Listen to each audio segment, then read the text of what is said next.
তবুও আমি নদীর বদলে পাহাড়টাই কিনতাম, কারণ আমি ঠকতে চাই।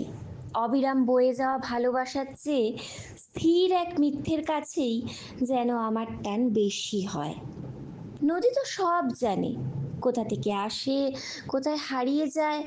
তার বুকে স্পর্শ রাখলেই বুঝে ফেলা যায় সে সত্যি, সে নির্ভেজাল এবং অশেষ। কিন্তু পাহাড়, সেটা চুপ করে থাকে, দূরে দাঁড়িয়ে।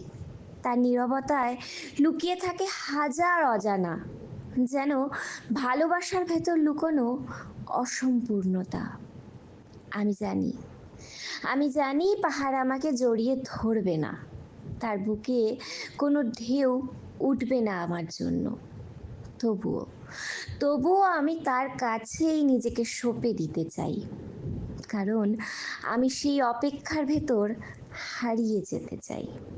হয়তো নদী আমাকে ভাসিয়ে নিয়ে যেত একটা নিশ্চিন্ত ঠিকানার দিকে, কিন্তু পাহাড় আমাকে আটকে রাখে অচল, অথচ গভীর এক অনুভূতির ভেতর।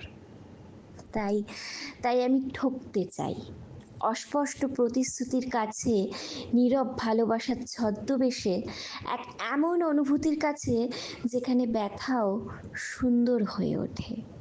তবুও আমি নদীর বদলে পাহাড়টাই কিনতাম, কারণ আমি জানি সবচেয়ে গভীর ভালোবাসা কখনো কখনো নিজেকে ঠকানোর মধ্যেই জন্ম নেয়।